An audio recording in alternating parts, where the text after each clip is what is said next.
A reclusive tech magnate caught a barefoot street boy dancing for his wheelchair-bound son, and what unfolded inside the glass walls of a coastal estate would quietly reroute 3 lives forever. On a humid afternoon in Lekki Phase 1, beyond the electric gates of a cliffside mansion overlooking the Atlantic, 12-year-old Sadiq Musa slipped through a gap where bougainvillea clawed the fence, his soles toughened by concrete and heat, his shirt a patchwork of rips stitched by time. He hadn't come to beg, hadn't come to steal. He had come because he saw a boy staring at the sea with a look Sadiq recognized too well, the look of someone carrying a silence heavier than hunger. The boy in the wheelchair was 9-year-old Theo Harrington, once a whirlwind of laughter who raced drones along the balcony and chased gulls on the sand below. Now quiet since a boating accident took his mother and left his legs unresponsive, his days reduced to therapy schedules and polite encouragements that felt like echoes. Theo's father, Marcus Harrington, built a software empire that stitched continents together, earning him headlines and enemies. But inside his home the success rang hollow. No algorithm returned his son's laugh. Marcus had tried everything. Rehab centers in Cape Town, specialists in Zurich, experimental protocols in Boston. Each promising, each ending with the same careful words and sympathetic pauses. Theo retreated into stillness, venturing out only when his caregiver wheeled him to the terrace at sunset, where he watched waves write and erase their own stories. That was where Sadiq saw him, chin resting on the armrest, eyes dim like a radio tuned between stations. Something sparked in Sadiq's chest. On the streets near the marina, he danced for drivers stuck at lights, spun for tourists with cameras, moved his body when his stomach felt like a knotted rope because motion made the ache less loud. He knew sadness. He knew how to shake it, even if only for a minute. So he stepped onto the lawn and began, not with polished steps, but with joy stitched from scraps. Arms windmilling like a cartoon propeller, knees buckling on purpose, face stretching into expressions that begged for laughter. Theo blinked. Sadiq pretended to trip, froze mid-fall, then popped back up with a bow so exaggerated it pulled a snort from the quiet boy. Sadiq doubled down, moonwalking in sand, robot locking to an imaginary beat, miming a battle with an invisible crab. Theo's lips twitched, then curved, then broke open into a laugh that surprised them both. The sound sailed up the glass facade and into Marcus's study, where the magnate paused mid-call, heart stuttering at a sound he hadn't heard in months. He moved to the balcony and saw a sight that scrambled his instincts. A ragged child dancing barefoot on his lawn, and his son, clapping, shoulders lifted, eyes bright. Anger flared, security, boundaries, risk, but it melted under the weight of Theo's laughter, real and ringing. Marcus stayed hidden, watching as Sadiq spun until dizzy, collapsed theatrically, sprang up again when Theo laughed harder, the exchange pure and wordless. When Sadiq finally backed away, offering a small bow before slipping back through the hedge, Marcus exhaled a breath he hadn't known he was holding. The next day at the same hour, Sadiq returned, mission tucked beneath his ribs. He had slept behind a shuttered shop, belly empty, but purpose filled the space hunger usually claimed. Theo waited by the terrace, hands poised. Ready? Sadiq whispered, raising his arms like curtains. Theo nodded, grin wide. This time Marcus stepped out, voice firm but careful, stopping the dance mid-spin. Sadiq froze, ready to bolt. Why are you here? Marcus asked, eyes scanning torn seams and scraped knees. I saw him sad, Sadiq said steady. I dance when I'm sad. I thought maybe it could help. Theo's voice cut in, brave and small. Please don't send him away. Marcus studied the boy, no fear in his gaze, only resolve, and felt something shift. You can stay, he said slowly, where I can see you. Relief softened Sadiq's shoulders. The lawn became a stage again. Days stacked into a week. Marcus instructed security to let the boy in at 4 and out at 6, to feed him before he left. Sadiq never asked for more. He arrived with new skits. Arguing ferry conductors, a fisherman wrestling a stubborn net, a superhero whose cape kept getting stuck, always checking Theo's face, adjusting to the rhythm of laughter. Theo clapped, then mimicked, lifting his arms higher each day, voice growing bolder as he directed scenes and teased Sadiq's timing.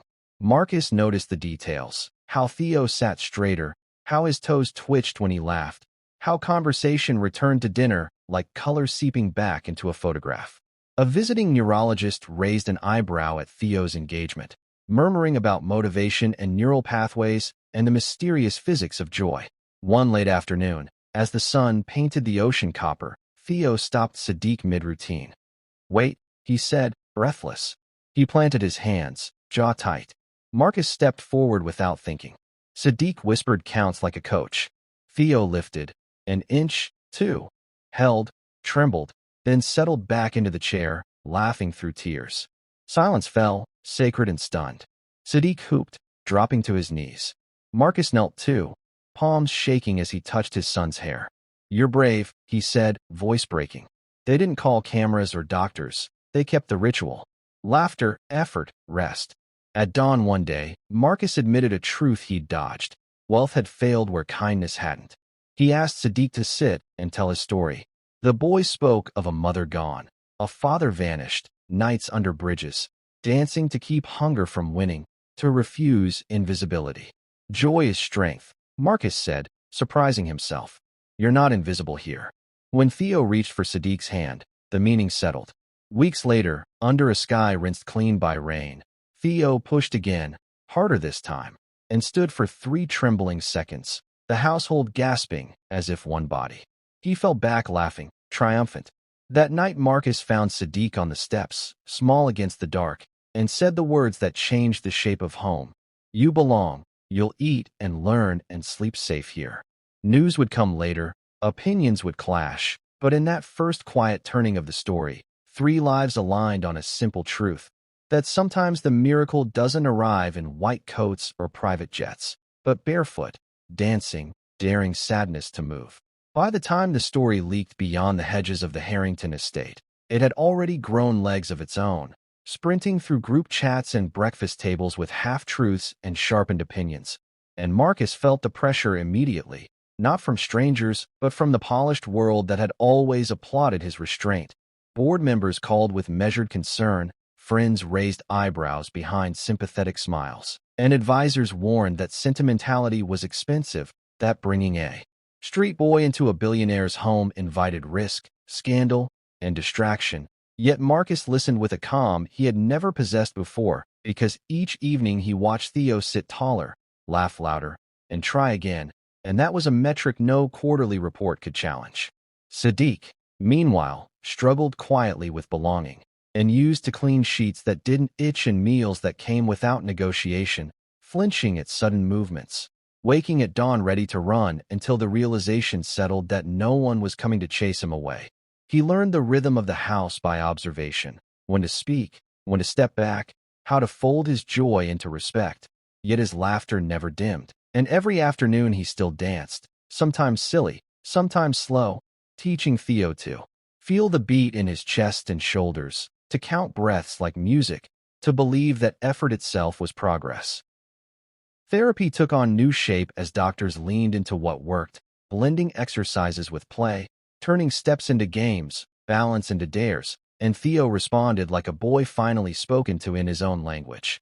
He fell often, skin, knees, and all, but he learned that falling didn't mean failing, because Sadiq clapped for attempts as loudly as for victories, and Marcus learned to clap too, learning a fatherhood stripped of fear. School became the next battleground, the elite academy hesitant at first, whispers following Theo's chair and Sadiq's history like shadows. But Theo faced it with a courage borrowed from dance, introducing Sadiq not as charity, but as family. And when a classmate mocked, Theo answered with a smile and a challenge. "Count with me," he said, standing for 2 seconds by his desk as the room held its breath, the mockery evaporating into awe. Progress was not a straight line.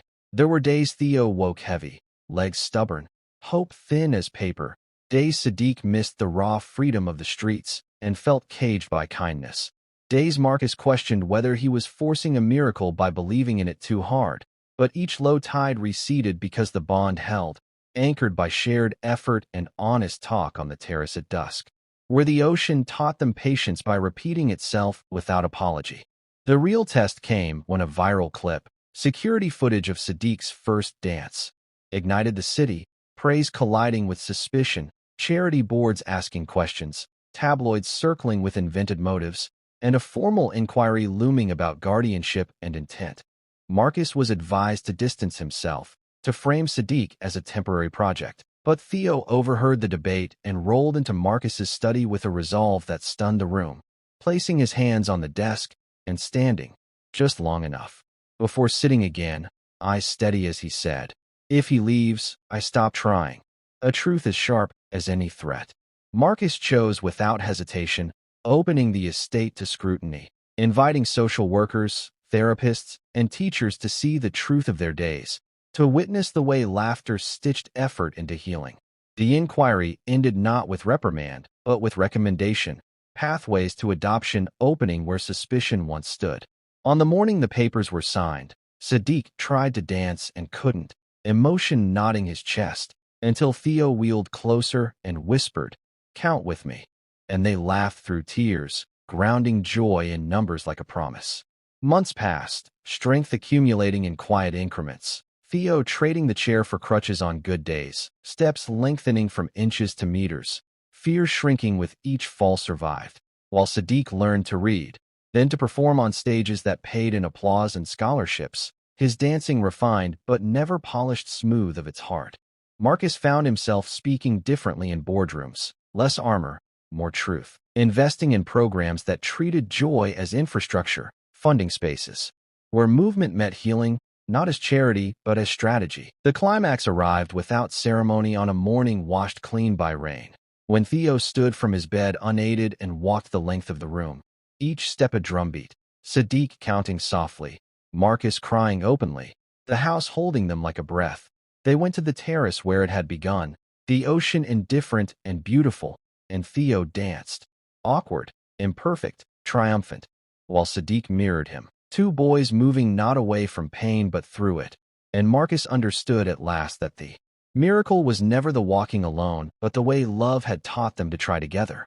The headlines eventually softened, the city moved on, but inside the Harrington home, evenings still belonged to laughter, to counting and clapping and trying again. And when people asked Marcus what changed his life, he didn't mention technology or timing. Only a barefoot boy who believed sadness could be challenged by motion, and a son who learned that standing up begins long before the body agrees, and that sometimes the bravest thing you can do is dance first and trust the rest to follow. Years later, when people tried to pinpoint the exact moment everything truly changed, they often pointed to milestones. The first unaided walk across the terrace, the adoption papers signed, the standing ovation at Sadiq's debut stage performance. But those inside the Harrington home knew the truth was quieter and deeper, woven into thousands of ordinary choices that followed the miracle. Choices to keep showing up even when progress slowed and applause faded. Theo's recovery continued in uneven waves, strength surging then retreating, but fear never reclaimed him. He learned to listen to his body the way Sadiq listened to music, counting breaths, trusting rhythm, turning setbacks into pauses rather than endings. And when pain flared, he joked about remixing tomorrow, a language of resilience born from dance. Sadiq, now enrolled in school and training formally, carried the streets inside him like a compass rather than a wound, refusing to sand down the raw joy that made his movement honest. Teachers tried to discipline the chaos out of his style, but Marcus insisted they preserve its soul, funding a community studio near the marina where children from alleys and estates trained side by side, learning discipline without losing delight. The studio became a magnet, a place where wheelchairs shared mirrors with ballet bars, where laughter was counted as progress, and where therapists collaborated with artists because the data supported what hearts already knew. Motivation multiplies effort. Theo volunteered there, sometimes on crutches, sometimes seated, leading warm-ups with a whistle and a grin, telling newcomers that the body listens when joy speaks first. His confidence grew into leadership, his curiosity into advocacy. And when he spoke at conferences, he told the truth plainly, that recovery was not a straight road, and that hope was not naive, it was practical. Marcus, transformed beyond recognition, reshaped his empire's mission, backing inclusive design and accessible tech not as a footnote, but as a core principle. And when skeptics asked why he spent so much on soft outcomes, he answered with metrics they couldn't dismiss: attendance, adherence, longevity, lives redirected. He had learned that love scaled when it was structured well. Public attention ebbed and flowed. Controversies sparked and fizzled, but the family remained steady, anchored by rituals. The sunset walk to the terrace, the counting game before sleep. The sunset walk to the terrace, the counting game before sleep, the weekly open studio night where neighbors arrived cautious and left lighter. On one such night, Theo surprised everyone by stepping onto the floor without crutches and dancing. Not fluid, not fast, but fearless. While Sadiq mirrored him, simplifying moves into shared shapes, the room erupting not because it was perfect, but because it was true. The moment crystallized what they had become, brothers bound not by blood but by courage practiced together. Years rolled forward, and the boys grew into young men, paths diverging without drifting apart. Sadiq toured internationally, his performances layered with the humor and grit that first sparked laughter on a lawn, while Theo pursued rehabilitation science, determined to translate lived experience into systems that didn't wait for miracles to begin care. They returned often, standing side by side on the terrace where bougainvillea still clawed the fence, counting waves and remembering hunger, silence, and the first laugh that broke it all open. Marcus, older now and gentler, watched them with a gratitude that never dulled, knowing the mansion had been remade not by renovations, but by belonging. On the anniversary of the day Sadiq first slipped through the hedge, they held a small gathering. No cameras, no speeches, just music, movement, and stories traded like bread.